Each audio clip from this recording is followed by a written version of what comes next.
प्रधानमंत्री नरेंद्र मोदी ने गुजरात के सोमनाथ में विभिन्न परियोजनाओं का किया शुभारंभ।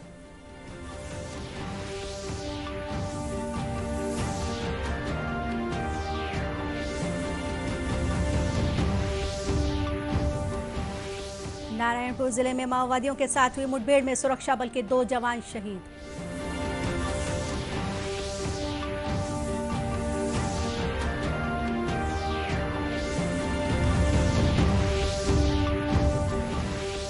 देश आज पूर्व प्रधानमंत्री स्वर्गीय राजीव गांधी की जयंती पर उन्हें याद कर रहा है।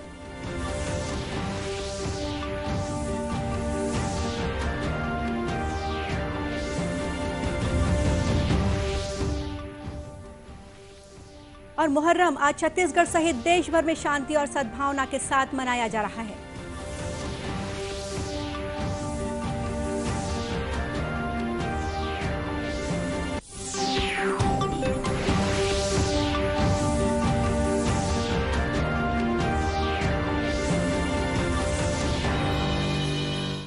नमस्कार, आप देख रहे हैं दूरदर्शन समाचार। मैं हूं गोपा सान्याल। अब समाचार विस्तार से। प्रधानमंत्री नरेंद्र मोदी ने आज वीडियो कॉन्फ्रेंसिंग के जरिए गुजरात के सोमनाथ में विभिन्न परियोजनाओं का उद्घाटन और शिलान्यास किया। जिन परियोजनाओं का उद्घाटन किया उनमें सोमनाथ मार्ग, सोमनाथ प्रदर्शनी केंद्र और प्राचीन सोमनाथ मंदिर का पुनर्निर्मित परिसर शामिल है। इस मौके पर प्रधानमंत्री ने श्री पार्वती मंदिर की आधारशिला भी रखी। कार्यक्रम को संबोधित करते हुए प्रधानमंत्री ने कहा कि भारत के प्राचीन गौरव सोमनाथ मंदिर को पुनर्जीवित करने में लौह पुरुष सरदार वल्लभ भाई पटेल का अहम योगदान रहा है। श्री मोदी ने कहा कि हमारा सौभाग्य है कि देश की आजादी के अमृत महोत्सव के अवसर पर सरदार वल्लभ भाई पटेल के प्रयासों को आगे बढ़ा रहे हैं और मंदिर को भव्यता प्रदान कर रहे हैं। सरदार साहब सोमनाथ मंदिर को स्वतंत्र भारत की स्वतंत्र भावना से जुड़ा हुआ मानते थे। ये हमारा सौभाग्य है कि आज आजादी के 75वें साल में, आजादी के अमृत महोत्सव में हम सरदार साहब के प्रयासों को आगे बढ़ा रहे हैं। सोमनाथ मंदिर को नई भव्यता दे रहे हैं। आज मैं लोकमाता अहिल्याबाई होलकर को भी प्रणाम करता हूं, जिन्होंने विश्वनाथ से लेकर सोमनाथ तक कितने ही मंदिरों का जीर्णोद्धार कराया। प्राचीनता और आधुनिकता का जो संगम उनके जीवन में था, आज देश उसे अपना आदर्श मान करके आगे बढ़ रहा है। उल्लेखनीय है कि सोमनाथ मार्ग का विकास 47 करोड़ रुपए की लागत से तीर्थस्थल पुनरुद्धार और आध्यात्मिक विरासत संवर्धन अभियान के तहत किया गया है। पर्यटन सुविधा केंद्र परिसर में निर्मित सोमनाथ प्रदर्शनी केंद्र में प्राचीन मंदिर के भाग प्रदर्शित किए गए हैं। प्राचीन सोमनाथ मंदिर के पुनर्निर्मित परिसर का निर्माण कार्य श्री सोमनाथ ट्रस्ट ने 3.5 करोड़ रुपए की लागत से पूरा किया है। नारायणपुर जिले में आज माओवादियों के साथ हुई मुठभेड़ में सुरक्षा बल के 2 जवान शहीद हो गए।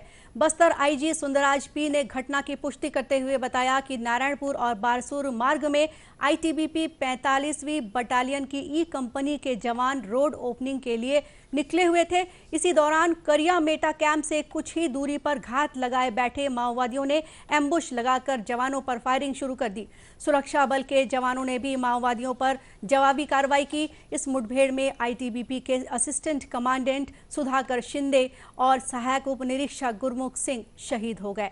हमले के बाद माओवादी AK-47 हथियार, 2 बुलेट प्रूफ जैकेट और वॉकी टॉकी भी लूट कर ले गए।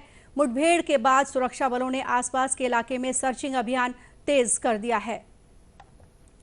देश में अब तक 57 करोड़ 16 लाख से अधिक कोरोना रोधी टीके लगाए जा चुके हैं।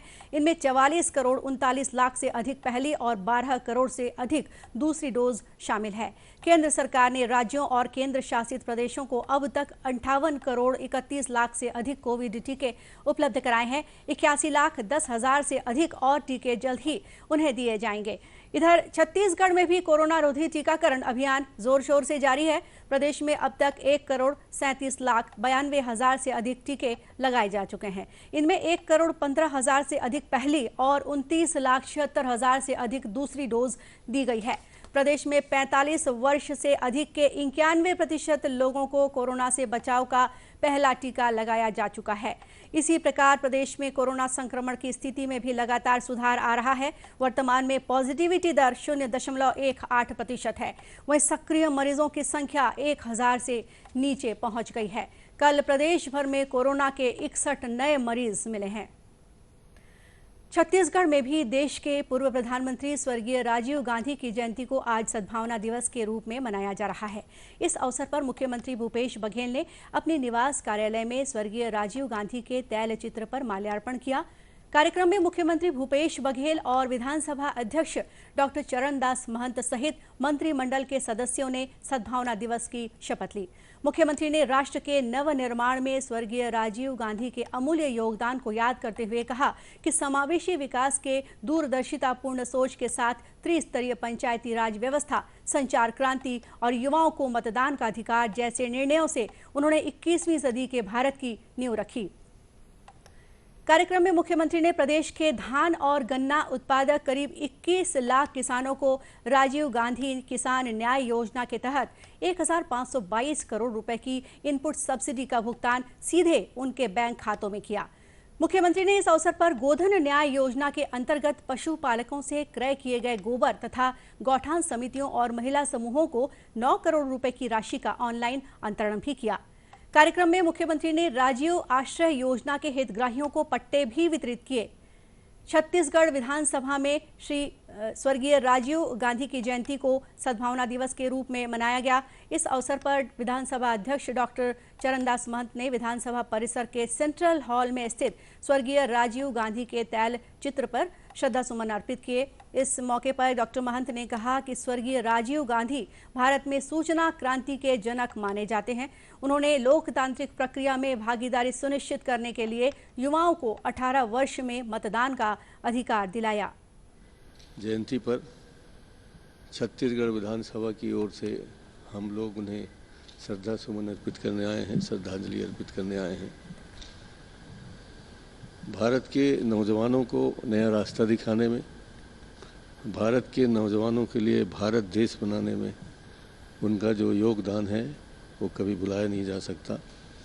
28 वर्ष के नागरिकों को जो उनके द्वारा मत देने का अधिकार दिया गया और साथ ही साथ गांधी जी के सपनों को साकार करने के लिए ग्रामीण व्यवस्था, त्रिस्तरीय पंचायत राज, ये दोनों दिशा में उन्होंने जो भारत को दिया है। वहीं स्वर्गीय राजीव गांधी के जयंती के अवसर पर राजधानी रायपुर में सद्भावना दौड़ का आयोजन किया गया, जिसमें बड़ी संख्या में युवाओं ने हिस्सा लिया। इसी तरह प्रदेश के अन्य जिलों में भी अनेक कार्यक्रमों का आयोजन किया जा रहा है। देश के विभिन्न हिस्सों में अशुरा मुहर्रम आज शांति और सद्भावना के साथ मनाया जा रहा है। इसी दिन पैगंबर मोहम्मद के नवासे हजरत इमाम हुसैन और उनके साथी शहीद हुए थे। उन्होंने करबला में सच्चाई, पवित्रता और न्याय के लिए अपना जीवन न्यौछावर कर दिया था। कोविड महामारी को ध्यान में रखते हुए ज्यादातर स्थानों पर पारंपरिक ताजिया जुलूस बड़े पैमाने पर नहीं निकाले जा रहे हैं, लेकिन करबला के शहीदों के सर्वोच्च बलिदान को याद करते हुए मजलिस या धार्मिक आयोजन सीमित लोगों की उपस्थिति के साथ किया जा रहा है। इधर छत्तीसगढ़ में भी करबला के शहीदों की याद में मनाया जाने वाला मुहर्रम का पर्व पूरी सादगी और अकीदत के साथ मनाया जा रहा है। कोरोना संक्रमण को देखते हुए प्रशासन के दिशा निर्देशों का पालन करते हुए यह त्योहार मनाया जा रहा है। भिलाई व दुर्ग में भी इस मौके पर ताजियों का निर्माण कर इमाम बाड़ों में ही रखा गया है, जहां अकीदतमंद पहुंचकर ताजिए की जियारत और फातिहा ख्वानी कर रहे हैं। भिलाई में भी करीब 24 कमेटियों द्वारा अलग अलग स्थानों में ताजियों का निर्माण कराया गया है। इस दौरान आज जुम्मे की नमाज के बाद आज मस्जिदों में आशुरा की विशेष दुआ पढ़ी गई।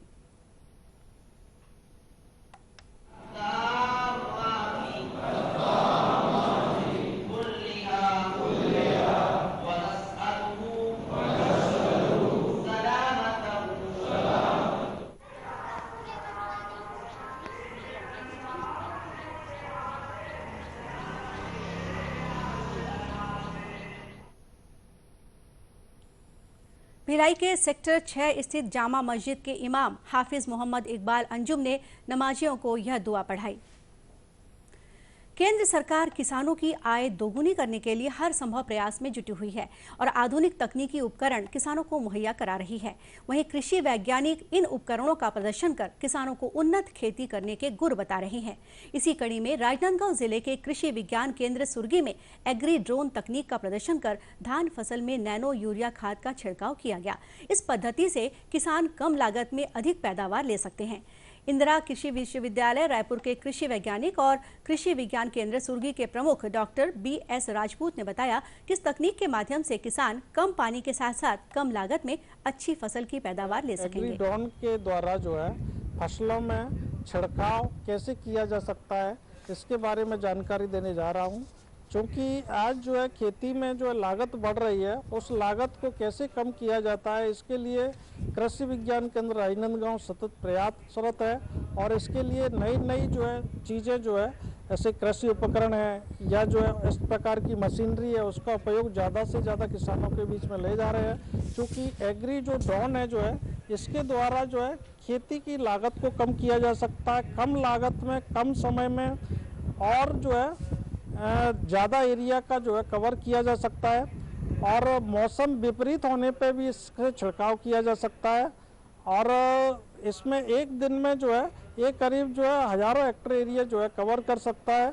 और इसका जो है जो रेंटल बेसिस पे भी जो किसान भाई इसको जो है 400 रुपये जो है पर एकड़ के हिसाब से इसका जो है रेंट जो है देकर भी जो है करा सकते हैं। और इस तकनीक का ज़्यादा से ज़्यादा उपयोग कर जो है किसान भाई जो है ज़्यादा से ज़्यादा लाभ लें। डॉक्टर राजपूत ने यह भी बताया कि इस ड्रोन की कीमत 6.5 लाख रुपए है। इस एग्री ड्रोन के द्वारा सभी प्रकार के उर्वरक, कीटनाशक, फफूंदनाशक और रसायनों का छिड़काव किया जा सकता है। केंद्र सरकार ने गरीबी रेखा के नीचे जीवन यापन करने वाले वृद्धों को मदद पहुंचाने के उद्देश्य से राष्ट्रीय वयोश्री योजना शुरू की है। इसके तहत शारीरिक रूप से अक्षम वृद्धों को सरकार की तरफ से व्हीलचेयर और अन्य सहायक उपकरण दिए जा रहे हैं। छत्तीसगढ़ के दुर्ग जिले में भी 387 हितग्राहियों को इस योजना का लाभ मिल रहा है। दुर्ग में हितग्राहियों को व्हीलचेयर और अन्य सहायक उपकरण वितरण के लिए 4 दिवसीय शिविर का आयोजन किया गया। इस शिविर में जिले के धमधा, पाटन, भिलाई सहित दुर्ग के 387 वरिष्ठ नागरिकों ने भाग लिया। शिविर में आए हितग्राहियों और उनके परिजनों ने बताया कि इस योजना के तहत विभिन्न प्रकार के उपकरण उपलब्ध कराए जा रहे हैं। इससे उन्हें काफी लाभ मिल रहा है।